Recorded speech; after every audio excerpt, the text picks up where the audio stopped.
नमस्कार बच्चों। यदि आप क्लास 8th में हैं और चाहते हैं कि हमारा इंग्लिश का सिलेबस पूरा कराया जाए तथा इसके साथ साथ क्वेश्चन आंसर भी कराया जाए और इसका अर्थ भी बताया जाए तो हमारे चैनल को सब्सक्राइब करें और हमारे साथ जुड़े रहिए। तो आज हम देखेंगे प्ले थिंग्स। प्ले मतलब खेल, थिंग्स मतलब चीज़ें, मतलब खिलौना। जैसे यह बच्चा बैठकर टूटी हुई लकड़ियों के टहनियों को खेल रहा है, तो इसके बारे में आज हम चर्चा करेंगे। सर्वप्रथम इसको हम आज पढ़ना सीखेंगे और इसके बाद हम हिंदी में इसका अर्थ भी सीखेंगे। तत्पश्चात इसके क्वेश्चन आंसर भी करेंगे, जिसके लेखक रविन्द्रनाथ टैगोर जी हैं, जिन्होंने जनगण मन लिखा था। तो आइए देखते हैं, इसको पढ़ते हैं कैसे पढ़ा जाता है, कहाँ क्या कॉमा है, इन्वर्टेड कॉमा है, फुल स्टॉप है, एक्सक्लेमेशन मार्क है इत्यादि देखते हैं। तो आइए हम शुरू करते हैं। Child comma how happy you are sitting in the dust comma playing with a broken twig all the morning full stop I smile at your play with that little bit of a broken twig. I am busy with my accounts, adding up figures by the hour. Full stop. Perhaps you glance at me and think, comma, inverted comma, open, what a stupid game to spoil your morning with exclamation mark, inverted comma, close. Child, comma, I have forgotten the art of being absorbed in sticks and mud piece, full stop. I seek out costly playthings, comma, and gather lumps of gold and silver, full stop. With whatever you find you create, your glad games, comma, I spend both my time and my strength over things I never can obtain, full stop. In my frail canoe I struggle to cross the sea of desire, comma, and forget that I too am playing a game, जिसके poet हैं रविंद्रनाथ टैगोर जी, जो कि बहुत महान कवि हैं। ये बहुत सी कहानियाँ लिखते रहते हैं और यह जनगण मन भी लिख कर गए जा चुके हैं। तो बच्चों हम आज समझ लेते हैं इसका अर्थ। Child how happy you are sitting in the dust. Rabindranath Tagore ji क्या कहना चाह रहे हैं, यह बच्चा धूल में बैठे बैठे कितना खुश है और यह टूटी हुई लकड़ियों के टहनियों से सुबह सुबह खेल रहा है और कितना खुश है। तो दूसरी लाइन को हम समझ लेते हैं। Playing with a broken twig all the morning. सुबह सुबह एक टूटी हुई टहनी से बच्चा यह खेल कर कितना खुश है। तो तीसरी लाइन की तरफ चलते हैं। I smile at your play with that little bit of a broken twig.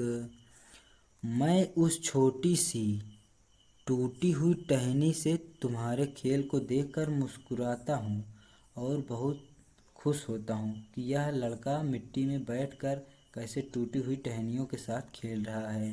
तो हम चौथी लाइन की तरफ चलते हैं। I am busy with my accounts. और मैं अपने कार्य में व्यस्त रहता हूँ, जोड़ता रहता हूँ। Adding up figures by the hour. हर घंटे मैं यह जोड़ता रहता हूँ और व्यस्त रहता हूँ। Perhaps you glance at me and think. शायद तुम मेरी तरफ देखो what a stupid game to spoil your morning with. तुम्हारी सुबह खराब करने के लिए यह बेहूदपन गेम कैसा है, या बेहूदपन खेल कैसा है जो तुम्हारी अच्छी सुबह को नष्ट कर दे रहा है। तो हम अगली लाइन को समझ लेते हैं इसी प्रकार। Child I have forgotten the art of being. बच्चे मैं लकड़ियों और मिट्टी के टुकड़ों में खो जाने की कला को भूल चुका हूँ। Absorb in stick and peace. तो इस दोनों लाइन का अर्थ यह होता है कि बच्चे मैं मिट्टियों और लकड़ियों के टूटी हुई टहनियों में खोना भूल चुका हूँ। तो हम तीसरे पैराग्राफ को समझ लेते हैं। आई seek out costly play things. मैं महंगे खिलौने ढूंढता हूँ। And gather lumps of gold and silver. और मैं इन महंगे खिलौनों को जैसे चांदी, सोना इत्यादि को इकट्ठा करता हूँ। With what your you find you create your glad games. जो कुछ मिलता है उससे तुम अपना आनंद एवं खेल रचते हो। I spend both my time and my strength.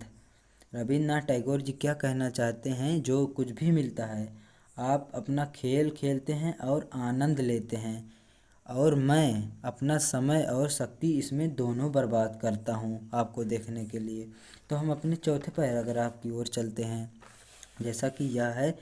Over things I never can obtain.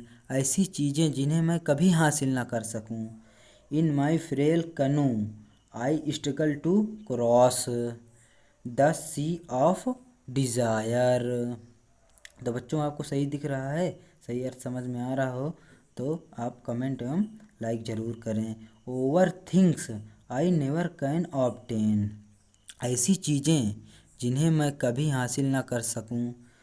In my frail canoe I struggle to cross the sea of desire. मैं अपनी कमज़ोर नाव में इच्छाओं के सागर को पार करने की कोशिश कराता हूँ या पार करने की कोशिश करता हूँ।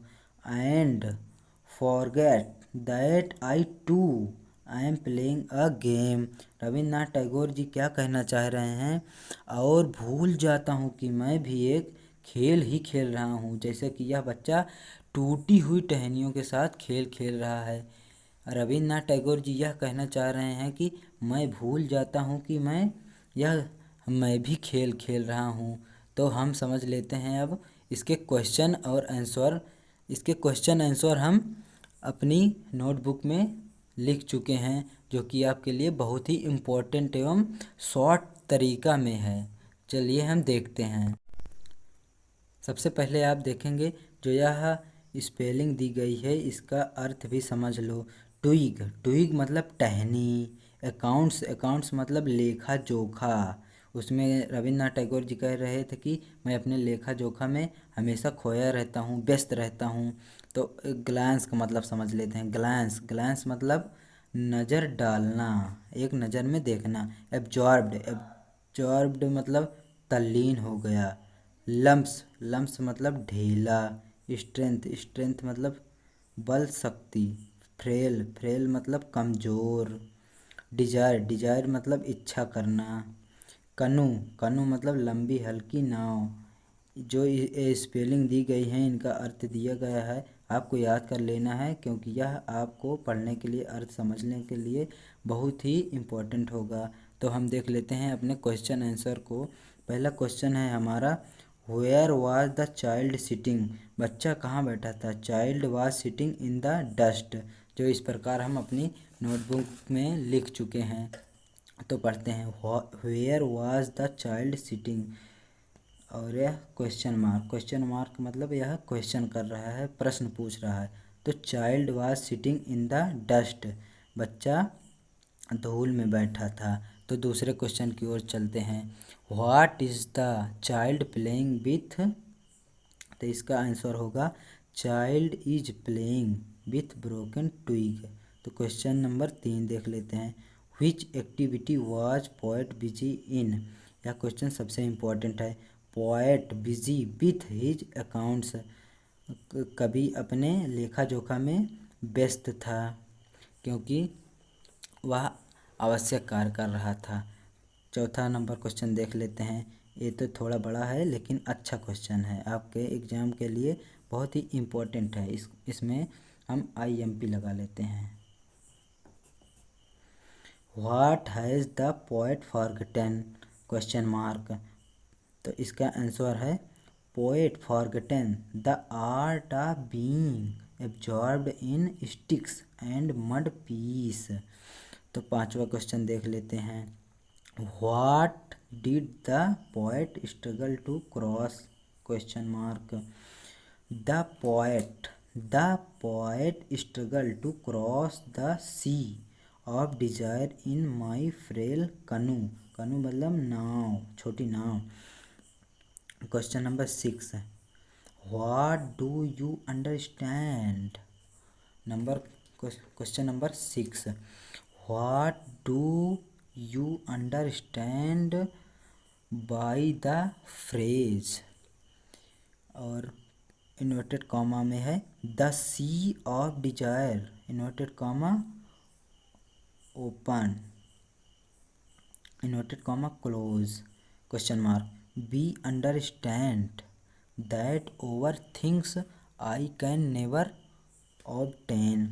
तो हमारा लेसन यहीं ख़त्म हुआ। यह लेसन आपके लिए बहुत ही इम्पोर्टेंट है और बहुत ही अच्छा है क्योंकि यह लेसन रविन्द्रनाथ टैगोर जी ने लिखा है। रविन्द्रनाथ टैगोर बहुत ही अच्छे कवि हैं जो कि हमेशा ऐसी ऐसी कहानियाँ लिखा करते हैं जो कि आपके शिक्षा की दृष्टि से बहुत ही कारगर है और बहुत ही महत्वपूर्ण है।